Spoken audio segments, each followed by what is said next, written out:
my friends, welcome back to Enjoy English with Fatima. Today we are going on a fascinating journey through the world of English grammar. Understanding the different parts of speech is like having a superpower that helps you communicate effectively. In this video, we'll explore the amazing world of nouns, verbs, adjectives, and adverbs, and learn how to identify them using suffixes. So let's dive in. Number 1. The enchanted realm of nouns. Nouns are like magical creatures that can take many forms. They often end in specific suffixes that help you recognize them. Some common suffixes for nouns include er, indicates a person who performs an action. For example, teacher or writer. Ist refers to a person who practices a particular art or profession. For example, artist or scientist. Ment or ment forms nouns related to actions or states. For example, development, government. Ion often forms nouns related to actions or processes. For example, education, decision. Ship indicates a relationship or condition. For example, friendship or leadership. Hood refers to a state or condition. For example, childhood or adulthood. Age forms nouns related to actions or results. For example, usage or dosage. Ance often forms nouns related to actions or states. For example, dance or chance.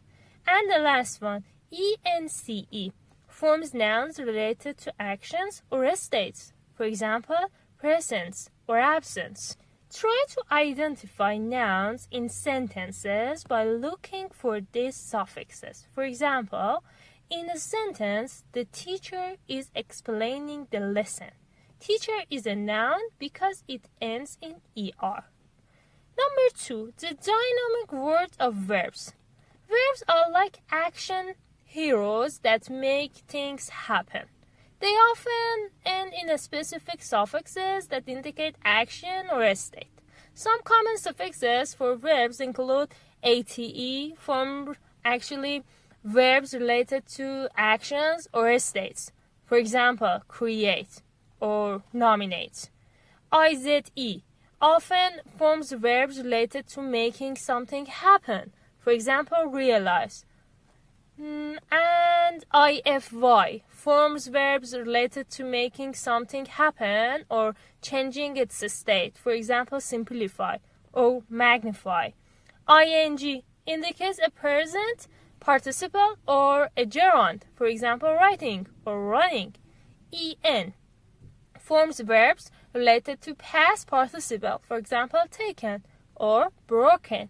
And the last one, ed, often forms verbs related to past tense. For example, walked or loved. Practice identifying verbs in sentences by looking for these suffixes. For example, in the sentence, she is writing a letter. Writing is a verb because it ends in ing. Number 3, the vibrant realm of adjectives. Adjectives are like colorful paints that describe the world around us. They often end in specific suffixes that highlight qualities or characteristics. Some common suffixes for adjectives include full, forms adjectives related to qualities or characteristics.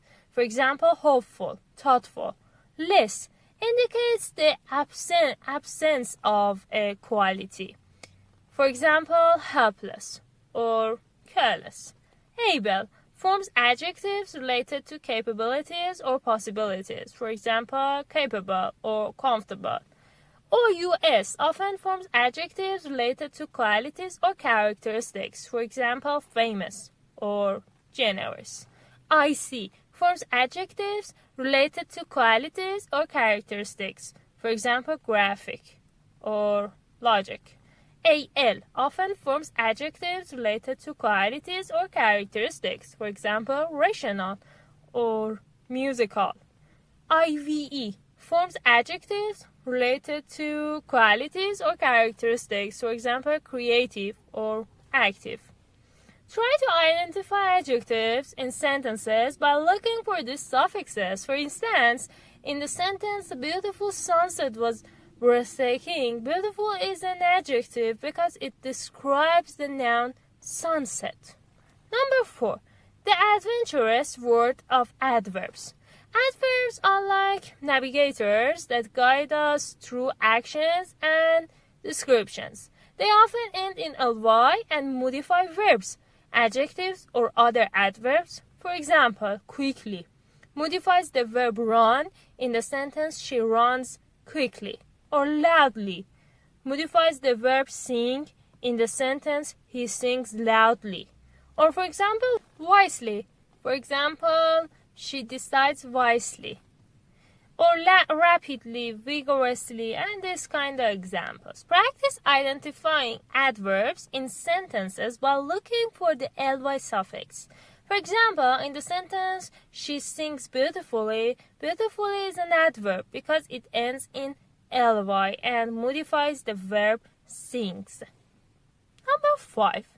The mysterious realm of exceptions. Not all words follow these rules. Some words can function as more than one part of a speech, depending on the context. For example, light. Light can be a noun or can be a verb. For example, "the light is on." In this sentence, light is a noun. But about another example, for example, "Can you light the candles?" In this sentence, there is a verb. How about bank? Bank can be a noun. For example, "the bank is closed." Or a verb. "I need to bank the plane." Practice identifying words that have multiple functions and learn to recognize them in different contexts. Identifying part of a speech is a skill that takes practice, but with these magical suffixes and examples, you'll become a master of English grammar. Remember, understanding the suffixes and prefixes of words can greatly help you in this journey. Thanks for watching, and don't forget to subscribe for more English learning adventures.